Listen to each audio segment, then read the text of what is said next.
everyone. In this session we will be talking about first floating static route. What is floating static route and how to configure it. You can see this topology. We have got three routers in this topology. R1 is having two links to router 2. The first link is serial 1. It's a T1 1.54 Mbps link. Second one is a fast Ethernet link. So this link will be our primary link going to any destination behind router 2 or behind router 3. When this link fast Ethernet goes down, the backup will be the serial link.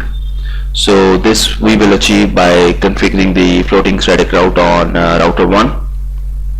Second, we will be looking at if failover did not happen when using the static routing, why was that failed? So we will troubleshoot that. Third, we will look at test of failover. We will shut down this link Ethernet 0/0 and we will see that in how many seconds the traffic switch over to the serial link. Fourth, we will look at how to see the transit traffic on a particular router. For example, when we ping from router 1 to router 3 or any of the destination behind router 3, the traffic which is going through the router 2, how we can look at it. The fourth thing we will be covering is load balancing using the process switching and the Ceph switching. The IP addresses configuration is you can see right over there, and the configuration of the routers is already done in the notepad. The basic IP addresses and the static routes are already there. You can see that from router 1 to go to router 23 network, which is between R2 and R3. The next stop is 12002, which is this link, serial link, and this third network is behind router 3. So we have a floating static route with the administrative distance of 100. Okay, so this route will not be installed in the routing table as long as we have the this link is in the routing table. So this 3 route in the routing table of R1 is with the default distance with the 1. So when we configure a next stop, we know that the administrative distance will be 1. When we use outgoing interface with the static route, the administrative distance will be 0 value. So these two routes will be in the routing table of R1 by default. When the link goes down of router 1 Ethernet 0/0, these two routes will be installed in the routing table of R1.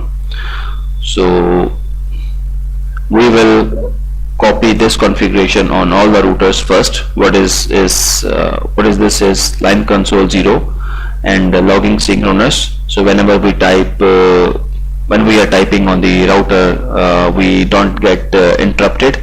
That is what command is. That's why this command is there for. Execution timeout 00. The session will never time out, no matter for no matter if we are not doing anything on the router.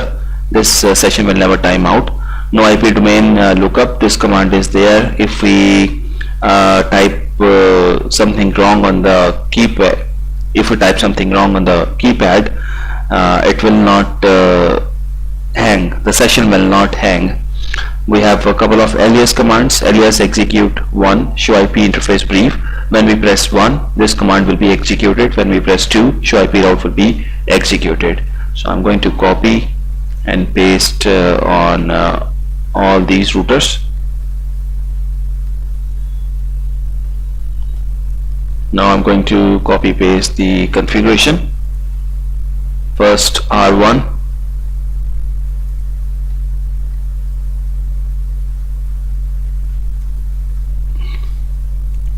now router 2 configuration.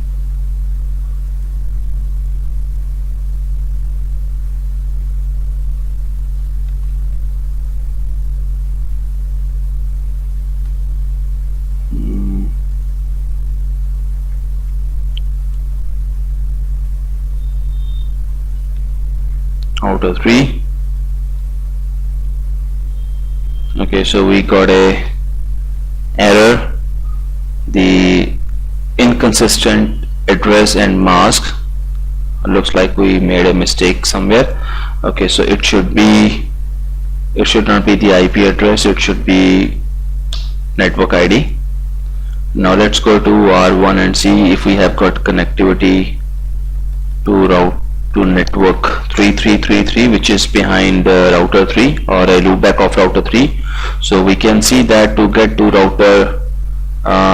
3 destination, the next hop is 112.0.0.2, this fast Ethernet link between router 1 and router 2. Okay, and if we further recurse this, do a recursion of this route, the outgoing interface for the outgoing traffic is Ethernet 0/0. Let's do a ping and see if we have connectivity to 3 destination. Yes, we do.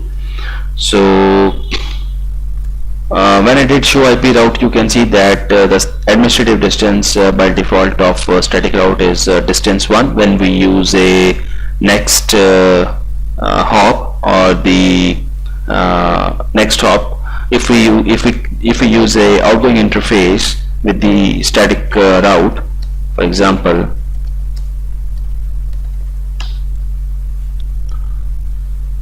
when on router 1, if I say to get to 3 destination, instead of giving the next hop, if I give outgoing interface, then the administrative distance value will be 0. So this is our first task, to configure the floating static route. Now we are going to test the failover.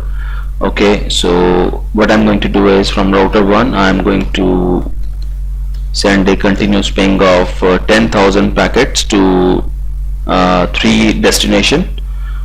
I'm going to router 2 and I'm shutting down the Ethernet interface so that the traffic should switch over to the serial link on router 1. Let's go back to router 1 and we will see that the failover has failed. So why did it happen? Let me tell you. We are not able to reach 3 destination because when we do show IP route 3333, we are still installing 112.0.0.2 next hop in the routing table, and the floating static route has not installed in the routing table of R1 yet. I'm talking about this route and this route. Why? Because R1 interface Ethernet 00 is still up. Okay, so this interface is still up. On router 2, this interface Ethernet 0/0, we have shut down that link, but this link has not gone down. Unless this link goes down, we cannot install the floating static route, this route and this route in the routing table. Why? Because the R1 link is connected to switch. So you might have heard of the technology IPSLA. Okay, but we are not covering that thing in this practical. So if this link goes down, only we will be able to switch over to serial link. So what I'm going to do is, I'm going to shut down this link Ethernet 0/0. For that, I am going to enable the link back on router 2. Okay, now coming back to router 1, I am enabling VTY, no login, and privilege level is going to be 15. So from router 2, when I telnet router 1, it is not going to ask me for a password. Okay, line VTY04, no login, and privilege 15. Okay, so we are directly into the router 1. It didn't ask for a password. Now I am going to initiate a ping again to router 3 loopback destination from router 1. So this traffic is going right now over the Ethernet 0/0 link on router 2. We have turned into router 1, and I'm going to shut down Ethernet 0/0. Okay, now come back to router 1, and you can see that Ethernet 0/0 has gone down, and we just had a one ping timeout. The failover was so fast. Okay, I'm going to stop this ping. Now when we do show IP route to destination 3333, we can see that to get to 33 we will be using the next hop route 002, and when we do a recursion of this next hop, the traffic will be going out via the serial 1/0 link. Okay, so we saw that failover didn't happen because router 1 link is connected to switch, so this link didn't go down. The line protocol was up, and we can run IP SLA. So we can run IP SLA in that case, which is basically to continuously ping this destination. Now we are going to talk about fourth point, how to see transit traffic on the particular router. So for example, from router 1, when I'm pinging 3 destination, this traffic is passing through the router 2, and the transit traffic cannot be seen when the process switching is on. So sorry, when the Ceph switching is on. Right now show IP Ceph is turned on by default on the routers. If we turn off the Ceph, no IP Ceph command, now when I do the debug IP packet, okay, and you will see when I ping,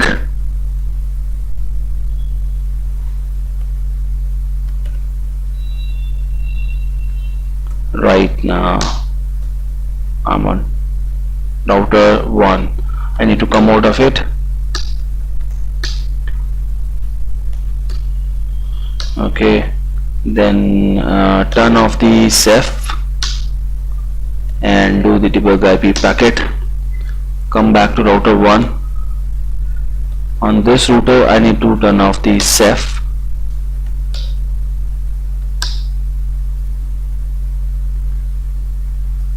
Okay, ping, come back to router 2, and you can see that the transit traffic on the router 2. Okay, the other thing we can do is, if you want to see the transit traffic, turning off the Ceph is not recommended because we are turning on process switching. So what we can do is turn on the Ceph back. The good thing is to configure a extended access list. Okay, IP access list extended. I'm going to give a name ICMP, permit IP. ICMP is a ping traffic, host from 12001 going to destination, log. Okay, permit IP any. So if I want to see that ICMP traffic is passing out this interface serial 1/1, IP access group, apply this access list CMP out. Okay, so when we come back to router 1 and do a ping again, you can see that this traffic is passing through router 2. Okay, I'm going to turn off the debugs. I'm going to show you the show access list. We have 5 matches in this access list. Moreover, we should have a log message stating this ICMP permitted from 12001 going to 3333. Okay, so by this way, by configuring an extended access list, we can see the traffic exiting out on a particular router. Now the fifth point is we are going to talk about load balancing. Okay, so when the Ceph is turned on, we do a destination, the router do a load balancing on the basis of per destination. So when we do show IP Ceph exact route going to destination 3333, and first we need to mention the source. Okay, source address going to destination. Okay, so we are using this interface. When we change the destination or we change the source, well, right now, we are getting the same interface, and moreover the interface is shut down. Let's bring it back. Well, this command is very useful if you want to see that which source and which destination is going out via which link, if you have got multiple links in your topology. So using this command of show IP Ceph exact route, we can find out in the case of Ceph that which the next hop traffic is being forwarded to. In case of process switching, of course this is not recommended. When we do no show IP Ceph, okay, and we have multiple routes in the routing table. Okay, so right now we have a floating static route. I am going to install this route in the routing table with the same administrative distance. Okay, I am going to remove this AD of 100. I have configured this route via 12002. So right now when we do show IP route for 3 destination, we have 2 valid paths to get to that destination, 12 and 112. Now when we do debug IP ICMP and when we ping 3333, so right now the load balancing will be per packet. So one packet goes via this link, serial link, one packet goes via Ethernet link. This is not recommended. Per packet we need to enable the Ceph. Okay, and after enabling the Ceph, and we check with this command show IP Ceph exact route, source and destination serial 110. So now you can see this in this scenario. In this case, when the destination was 3333, we were using 1/0. The destination was 3.4. The destination we were using outgoing interface serial 1/0. When the destination was changed to 335, then a different link Ethernet 00 was used. This is what happened in case of Ceph, which is always recommended, and it's a best practice to use Ceph. This is the default per destination basis load sharing in case of when we have multiple paths on a particular router. I hope you like this session, guys. Thank you for watching it.